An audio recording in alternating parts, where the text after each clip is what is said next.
Hello friends. आज के video में हम समझेंगे सुप्रीम कोर्ट ऑफ इंडिया, जो कि इंडिया की सबसे बड़ी और सबसे पावरफुल कोर्ट है। इसमें हम देखेंगे उसके स्ट्रक्चर, अपॉइंटमेंट, पावर्स, रेट्स और कुछ इंपॉर्टेंट सुप्रीम कोर्ट के जजमेंट्स भी। ये टॉपिक सिर्फ यूपीएससी, स्टेट पीएससी और हर कॉम्पिटिटिव एग्जाम के लिए बहुत ही इंपॉर्टेंट होने जा रहे हैं। चलिए शुरू करते हैं। सुप्रीम कोर्ट हमारे कॉन्स्टिट्यूशन के आर्टिकल 124 के अंडर बनाया गया था। आर्टिकल 124 के अंडर ये इंडिया की अपेक्स कोर्ट है, यानी सबसे ऊपर की कोर्ट है। इसका काम है कॉन्स्टिट्यूशन का प्रोटेक्शन करना और फंडामेंटल राइट्स का गार्जियन बनना। ये न्यू दिल्ली में लोकेटेड है और इसके जजमेंट्स पूरे देश में फॉलो किए जाते हैं। Next, composition of supreme court. Supreme court में एक चीफ जस्टिस ऑफ इंडिया होते हैं, जिसे हम सीजेआई कहते हैं। उनके अलावा मैक्सिमम 33 और जजेस हो सकते हैं। मैक्सिमम कितने जजेस हो सकते हैं सुप्रीम कोर्ट में? 1 chief justice of India plus 34 other जजेस, 33 अदर जजेस, टोटल 34 जजेस, यानी मैक्सिमम स्ट्रेंथ होगी 34 जजेस की। नेक्स्ट, अपॉइंटमेंट ऑफ जजेस। सुप्रीम कोर्ट के जजेस को प्रेसिडेंट ऑफ इंडिया अपॉइंट करते हैं और इस प्रोसेस में उनकी हेल्प करता है एक ग्रुप, जिसे हम कोलेजियम सिस्टम कहते हैं। कोलेजियम सिस्टम, कोलेजियम में कौन होते हैं? कोलेजियम में चीफ जस्टिस ऑफ इंडिया और सुप्रीम कोर्ट के 4 सीनियर मोस्ट जजेस होते हैं, यानी कि कोलेजियम सिस्टम में 1 CJI plus 4 other senior most जज ऑफ सुप्रीम कोर्ट, यही अपॉइंटमेंट करते हैं जजेस का। नेक्स्ट, क्वालिफिकेशंस ऑफ जजेस। सुप्रीम कोर्ट का जज बनने के लिए सबसे पहले कैंडिडेट को इंडियन सिटीजन होना चाहिए। उसने या तो 5 इयर्स हाई कोर्ट के जज के रूप में काम किया हो, या 10 इयर्स हाई कोर्ट में एडवोकेट हो, या एक वेल नोन लीगल एक्सपर्ट हो, जिसे डिस्टिंग्विश्ड जूरिस्ट भी कहते हैं। डिस्टिंग्विश्ड जूरिस्ट, तो क्वालिफिकेशन यही है, 5 इयर्स हाई कोर्ट जज और 10 इयर्स हाई कोर्ट एडवोकेट और डिस्टिंग्विश्ड जूरिस्ट होने चाहिए प्रेसिडेंट के नजर में। नेक्स्ट, 10 इयर्स ऑफ जजेस। सुप्रीम कोर्ट के जजेस 65 इयर्स तक के लिए एज तक के लिए अपनी पोस्ट पर बने रह सकते हैं। उनकी मैक्सिमम एज 65 इयर्स है। वो चाहे तो प्रेसिडेंट को रिजाइन भी दे सकते हैं। अगर उन्हें रिमूव करना हो तो एक प्रोसेस होता है जिसे हम इम्पीचमेंट कहते हैं। या तो वो रिजाइन कर सकते हैं, रिजाइन किसे करेंगे? टू प्रेसिडेंट, या उनको रिमूव करने के प्रोसेस को हम इम्पीचमेंट कहते हैं। नेक्स्ट, इसमें हम इम्पीचमेंट को समझते हैं। इम्पीचमेंट तब होता है जब किसी जज पर मिसबिहेवियर या इनकैपेसिटी प्रूफ हो जाए, तो on the basis of only misbehaviour and और इनकैपेसिटी प्रूवन, उन पे इम्पीचमेंट लगाया जा सकता है। ये प्रोसेस दोनों हाउसेज ऑफ पार्लियामेंट में चलता है और रिमूवल के लिए स्पेशल मेजोरिटी की जरूरत होती है इन बोथ दी हाउसेज। अब तक किसी भी सुप्रीम कोर्ट के जज को रिमूव नहीं किया गया है इम्पीचमेंट के जरिए। नेक्स्ट, जजेस की सैलरी इंडिया के कंसोलिडेटेड फंड ऑफ इंडिया से आती है। उनकी ओथ 3rd शेड्यूल में लिखी गई है। जजेस ऑफ सुप्रीम कोर्ट की ओथ 3rd शेड्यूल में लिखी गई है और आर्टिकल 121 कहता है कि पार्लियामेंट में जजेस के कंडक्ट पर डिस्कशन अलाउड नहीं है। कौन सा आर्टिकल? आर्टिकल 121। प्रेसिडेंट के बारे में पार्लियामेंट में डिस्कशन नहीं किया जा सकता है, उनके कंडक्ट के बारे में, ये कहता है article 121। Next, jurisdiction of supreme court. Supreme court के पास अलग अलग टाइप्स की जुरिस्डिक्शन होती हैं। सबसे पहला original jurisdiction, next writ jurisdiction, next appellate jurisdiction, next advisory jurisdiction, next, review jurisdiction. और एक नया टाइप का भी होता है आजकल जिसे हम क्यूरेटिव जुरिस्डिक्शन बोलते हैं। इन जुरिस्डिक्शंस को हम आगे देखते हैं। सबसे पहले नेक्स्ट हम देखेंगे ओरिजिनल जुरिस्डिक्शन। ओरिजिनल जुरिस्डिक्शन का मतलब है डायरेक्टली सुप्रीम कोर्ट में केस फाइल करना। ओरिजिनल में क्या आता है? सुप्रीम कोर्ट में डायरेक्टली केस फाइल करना।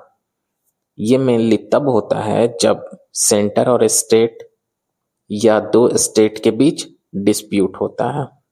पब्लिक इसमें केस नहीं कर सकते हैं डायरेक्टली थ्रू ओरिजिनल जुरिस्डिक्शन। तो ये था original jurisdiction. Next is writ. Writ आता है आर्टिकल 32 के तहत। आर्टिकल 32 को डॉक्टर अंबेडकर ने कॉन्स्टिट्यूशन का हार्ट एंड सोल कहा था। आर्टिकल 32 को, इस आर्टिकल के अंडर कोई भी सिटीजन अपने फंडामेंटल राइट्स के वायलेशन पर डायरेक्टली सुप्रीम कोर्ट जा सकता है। आर्टिकल 32 के अंडर ये कोर्ट 5 टाइप्स की रिट इशू करती है। इन रिट्स को हम अब आगे देखते हैं। सबसे पहला रिट है हैबियस कॉर्पस। हैबियस कॉर्पस में होता यह है कि अगर किसी पर्सन को इलीगल तरीके से अरेस्ट किया गया है तो कोर्ट बोलता है उसे कोर्ट में प्रोड्यूस करो। ये हैबियस कॉर्पस है। Next is mandamus. मैंडेमस में कोर्ट किसी पब्लिक ऑफिसर को ऑर्डर देता है कि अपना काम प्रॉपरली करो। मैंडेमस में कोर्ट पब्लिक ऑफिसर को ऑर्डर देगा कि अपने काम को आप प्रॉपरली कीजिए। ये मैंडेमस है। Next is prohibition. प्रोहिबिशन में सुप्रीम कोर्ट किसी लोअर कोर्ट को रोकता है अगर वो अपनी पावर के बाहर जा रहा है। प्रोहिबिशन में क्या करेगा? सुप्रीम कोर्ट किसी लोअर कोर्ट को रोकेगा अगर वो अपनी पावर से बाहर जा रहा है। और नेक्स्ट है सर्श्योरी। सर्श्योरी, अगर लोअर कोर्ट ने गलत डिसीजन दिया है तो सुप्रीम कोर्ट उस डिसीजन को कैंसिल कर सकता है, लोअर कोर्ट के डिसीजन को। प्रोहिबिशन और सर्श्योरी में मेन डिफरेंस ये है जिससे हम पकड़ सकते हैं कि प्रोहिबिशन अगर केस चल रहा है तो लोअर कोर्ट में अगर केस चल रहा है तो वो प्रोहिबिशन के अंडर आएगा, और अगर केस कंप्लीट हो चुका है और लोअर कोर्ट ने ऑर्डर जारी कर दिया है फिर अगर सुप्रीम कोर्ट इंटरफेयर कर रहा है तो वो सर्श्योरी के तहत करेगा। यानी कि केस अगर चल रहा है और सुप्रीम कोर्ट इंटरफेयर करेगा तो थ्रू प्रोहिबिशन, और अगर केस खत्म हो चुका है और सुप्रीम कोर्ट इंटरफेयर करेगा तो through certiorari. And last writ is quo warranto. Quo warranto ये होता है कि किसी आदमी से पूछा जाता है कि तुम इस गवर्नमेंट पोस्ट पर किस अथॉरिटी से हो। यानी कि किसी भी गवर्नमेंट पोस्ट पर जो आदमी बैठा है उससे सुप्रीम कोर्ट पूछेगा कि तुम इस गवर्नमेंट पोस्ट पर किस अथॉरिटी से हो। ये कोवारंटो रिट है। तो ये था 5 writs: habeas corpus, mandamus, prohibition, certiorari and कोवारंटो।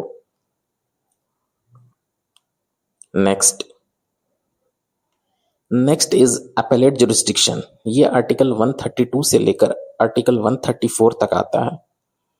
इस जुरिस्डिक्शन में सुप्रीम कोर्ट हाई कोर्ट के डिसीजन के अगेंस्ट अपील सुनता है सिविल, क्रिमिनल और कॉन्स्टिट्यूशनल केसेस में। आर्टिकल 136 के अंडर कोई भी पर्सन स्पेशल लीव पिटीशन या एसएलपी भी फाइल कर सकता है।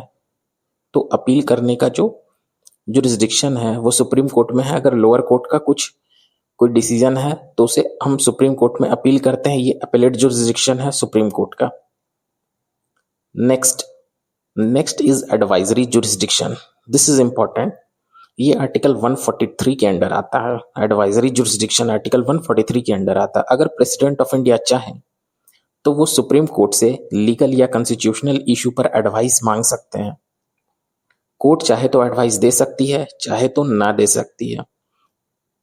ये एडवाइस प्रेसिडेंट पे बाइंडिंग नहीं होती है।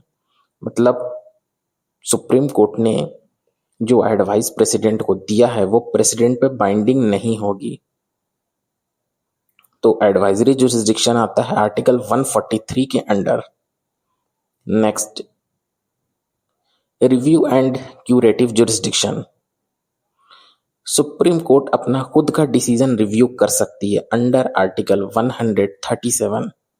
सुप्रीम कोर्ट अपना स्वयं का दिया हुआ डिसीजन फिर से रिव्यू कर सकती है, ये है आर्टिकल 137 के अंडर। और अगर किसी इंसान को लगता है कि उसके साथ इनजस्टिस हुआ है तो उसके पास एक और चांस होता है थ्रू क्यूरेटिव पिटीशन। तो ये है क्यूरेटिव पिटीशन और review petition. Next is court of record. Supreme court of record होता है, ये है आर्टिकल 129। इसके डिसीजन एग्जाम्पल के रूप में यूज होते हैं, और अगर कोई कोर्ट इसकी इंसल्ट करता है तो सुप्रीम कोर्ट उस पर्सन को पनिशमेंट भी दे सकता है अंडर कंटेम्प्ट ऑफ कोर्ट। तो court of record supreme court है किस आर्टिकल के तहत? 129 आर्टिकल के तहत supreme court is a court of record. Next is collegium system. India में जजेस की अपॉइंटमेंट एक स्पेशल सिस्टम से होती है जिसे हम कोलेजियम सिस्टम कहते हैं। अपॉइंटमेंट किसके थ्रू होती है? कोलेजियम सिस्टम के थ्रू। इस सिस्टम में सीजीआई होते हैं और 4 सीनियर मोस्ट जजेस होते हैं। कौन होते हैं? सीजीआई होते हैं प्लस 4 सीनियर मोस्ट जजेस ऑफ सुप्रीम कोर्ट। यह सिस्टम कॉन्स्टिट्यूशन में लिखा नहीं गया है, यानी कि कोलेजियम सिस्टम के बारे में कॉन्स्टिट्यूशन में कोई जिक्र नहीं है, लेकिन कोर्ट्स के डिसीजन के थ्रू ये डेवलप हुआ है कोलेजियम सिस्टम। तो कोलेजियम सिस्टम में कौन आएंगे? सीजीआई प्लस 4 सीनियर मोस्ट जजेस of supreme court. Next is एनजैक। एनजैक होता है national judicial appointment commission. National judicial appointment commission 2014 में एक नया सिस्टम लाया गया था जिसको हम एनजैक कहते हैं। इसके लिए कॉन्स्टिट्यूशन में 99th अमेंडमेंट भी किया गया था, लेकिन सुप्रीम कोर्ट ने 2015 में इस लॉ को, यानी कि इस एनजैक को अनकॉन्स्टिट्यूशनल डिक्लेयर कर दिया। सुप्रीम कोर्ट ने कब किया? 2015 में इसे अनकॉन्स्टिट्यूशनल डिक्लेयर कर दिया, क्योंकि ये जुडिशियल इंडिपेंडेंस के अगेंस्ट था।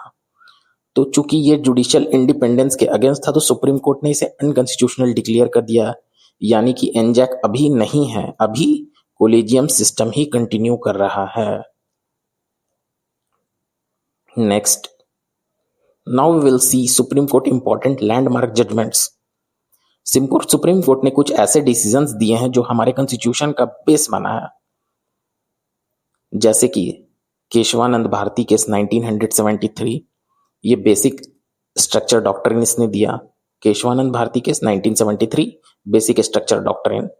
Next is Maneka Gandhi case 1978। इस केस में, मेनका गांधी केस में क्या हुआ? राइट ऑफ लाइफ को थोड़ा ब्रॉडन किया सुप्रीम कोर्ट ने। Next is SR Bommai case 1994। इस एसआर बोम्मई केस में प्रेसिडेंट रूल के मिसयूज पे कंट्रोल किया सुप्रीम कोर्ट ने। नाउ नवतेज जौहर केस 2018 में को सुप्रीम कोर्ट ने होमोसेक्सुअलिटी को डिक्रिमिनलाइज कर दिया। किस केस में? नवतेज जौहर सिंह केस में होमोसेक्सुअलिटी को डिक्रिमिनलाइज किया गया। Next, Shah Bano case 1985। Shah Bano case हुआ था राजीव गांधी के टाइम में, जो आजकल न्यूज में भी सुनने को आता है। इसमें मुस्लिम वुमेन को मेंटेनेंस का राइट दिया गया था, पर राजीव गांधी ने पार्लियामेंट में लॉ लाकर इसे पलट दिया था, इस डिसीजन को। Next is Minerva mill case 1980। इसमें बेसिक स्ट्रक्चर डॉक्ट्रिन को और ज्यादा एक्सप्लेन किया गया और मान लीजिए प्रोटेक्ट किया गया। किसमें? मिनर्वा मिल्स केस में, जो 1980 में आया था। विशाखा केस 1997। इसमें sexual harassment guidelines eight work place के लिए यह था। कौन सा? विशाखा केस था। इसमें sexual harassment of women at work place था। Next is Indira Sawhney case 1992। Indira Sawhney case 1992 किस बारे में था? OBC reservation plus creamy layer concept के बारे में। OBC reservation plus creamy layer concept. AK Gopalan case 1950 जो था, ये सबसे अर्लीस्ट इंटरप्रिटेशन था आर्टिकल 21 का, AK गोपालन केस। तो दोस्तों, ये था सुप्रीम कोर्ट का फुल एक्सप्लेनेशन, सिंपल वे में, एग्जाम रिलेवेंट और बिल्कुल क्लैरिटी के साथ। अगर आपको ये वीडियो पसंद आई हो तो लाइक, शेयर और सब्सक्राइब ज़रूर कर लें ताकि आपको और भी ऐसे वीडियो मिलते रहें। मिलते हैं नेक्स्ट वीडियो में। जब तक पढ़ते रहिए, बढ़ते रहिए। जय हिंद।